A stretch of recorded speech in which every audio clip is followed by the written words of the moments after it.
5 years ago, Meghan Markle walked away from the royal spotlight, promising the world she would build a legacy all her own. But today, whispers and secrets suggest that the empire she dreamed of might have been built on smoke and mirrors. Meghan was expected to follow in Princess Diana's footsteps, to be a force for change and compassion. Instead, the world is left asking, was it admiration, ambition, or something far more calculated? With fame, influence, and a stage set for greatness, she had everything, but chose a path that left palace insiders stunned and the public questioning her intentions. Behind the glittering headlines and perfectly curated images, a deeper story was unfolding. A fake watch, borrowed memories, and a silent battle that reveals who Meghan truly is and who she isn't allowed to be. Leaving the royal family was supposed to be Meghan Markle's moment of liberation, a chance to finally step out from the palace shadows and define her own story. No more strict protocols, no more endless royal duties. The world was watching, ready for her to rise, to speak her truth, and to shape a legacy that was entirely hers.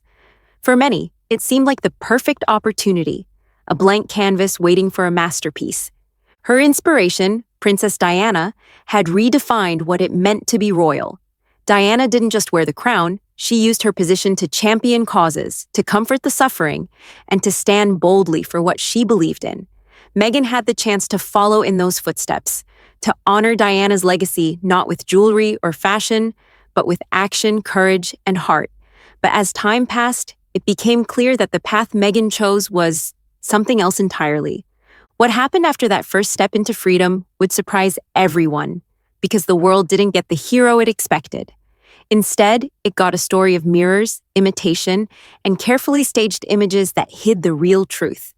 From the very moment Meghan stepped onto the royal stage, the world couldn't help but compare her to Princess Diana. Headlines screamed about the new Diana, the Diana 2.0, as Meghan's every outfit, jewelry choice, and public gesture seemed carefully aligned with her idol. At first glance, it looked like homage.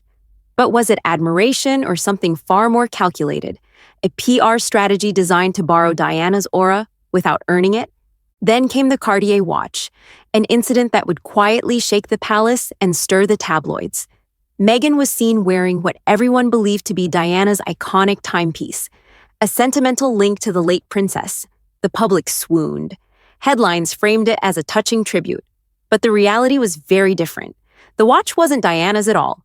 It was a replica, a cheap imitation, a symbol meant to evoke emotion, yet it triggered questions behind closed doors. The fallout was intense. Trust was tested, reputations quietly defended, and one thing became clear. Illusion and reality had collided in the most royal of ways. And that was only the beginning.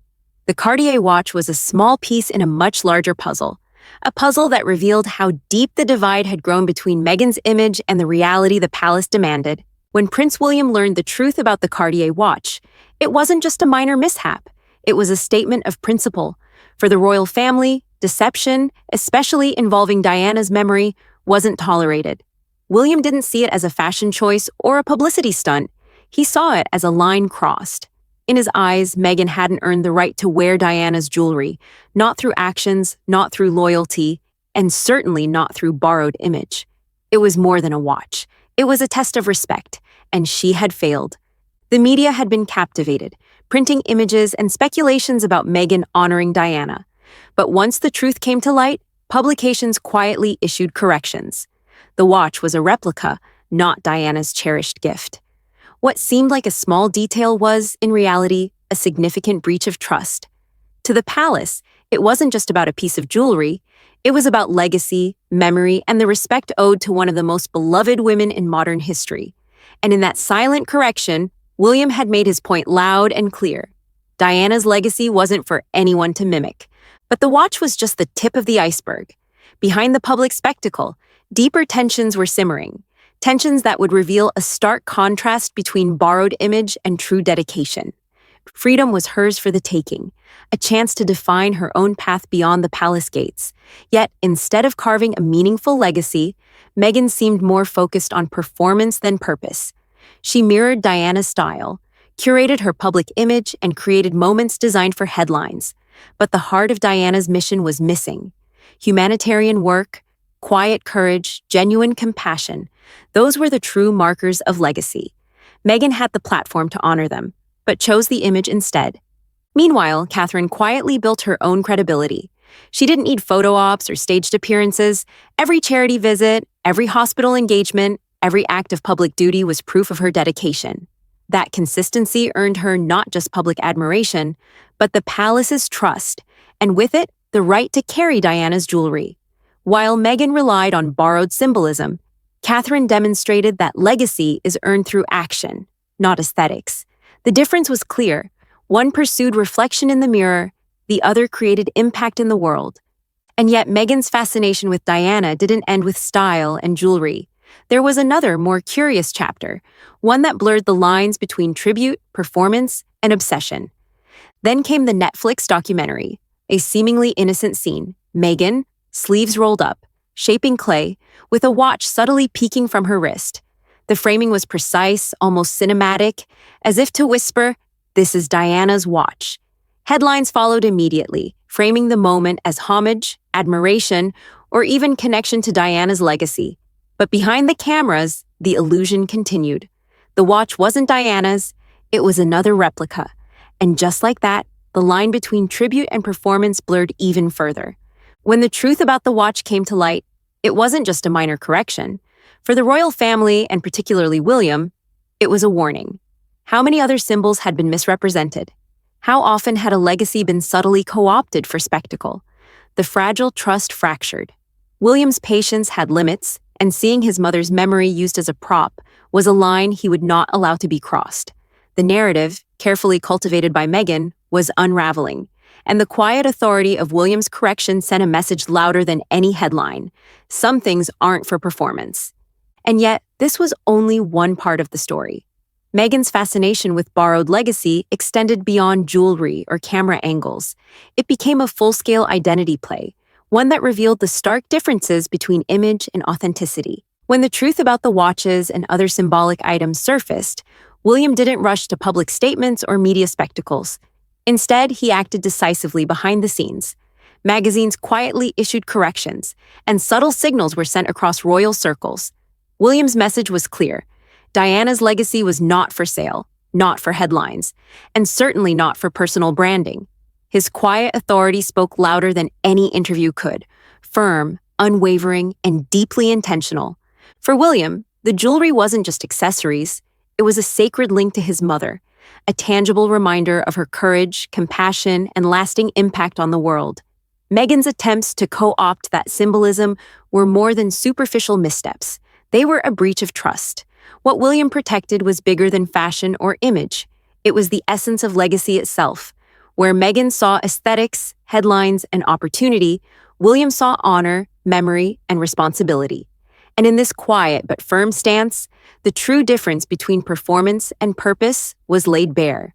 The clash over watches and images may seem trivial to some, but beneath it lies a larger story, one about identity, authenticity, and what it truly means to inherit a legacy. As Meghan continues her public life, the contrast between borrowed image and earned respect becomes impossible to ignore. Caught between loyalty and family tension, Harry has remained largely silent. Once a vocal protector of Diana's memory, he now watches from the sidelines as her legacy is subtly reshaped for public consumption. His silence speaks volumes. It reflects both his personal struggle and the complex dynamics within the royal family. The spotlight has shifted, but the emotional stakes remain high, leaving him a background character in a story he once helped write. Meanwhile, Meghan continues her carefully curated narrative. Every staged photo, every orchestrated public appearance, every subtle nod to Diana seems designed to maintain the illusion.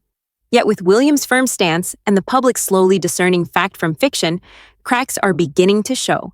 The performance can't entirely mask the reality. Authenticity cannot be borrowed, and respect cannot be faked. The contrast is clear. Harry's quiet struggle, William's firm protection, and Meghan's illusion-driven narrative paint a picture of a family at odds over truth, memory, and legacy. The final chapter isn't just about jewelry. It's about what it truly means to honor someone's life and values. Diana's greatness wasn't measured by designer outfits or glittering jewelry.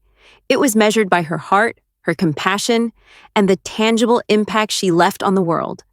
Every charity visit, every quiet act of kindness, every moment of courage defined her legacy. Meghan had a global stage, freedom from royal constraints, and the opportunity to craft her own meaningful story. But instead, she chose to borrow someone else's. The image was there, but the substance was missing. Prince William's response has been a study in quiet but firm authority. He didn't need headlines or interviews to make his point. By controlling access to Diana's jewelry and defending her memory behind the scenes, he sent a clear message. Legacy is earned, not inherited. While Meghan may have tried to step into Diana's life through appearances and imitation, William showed that true legacy is about action, loyalty, and respect, not borrowed aesthetics. In the end, the real jewels weren't in a case or on a wrist. They were in truth, dignity, and devotion. And in that measure, William safeguarded the legacy that no one, not even the brightest spotlight, can replicate.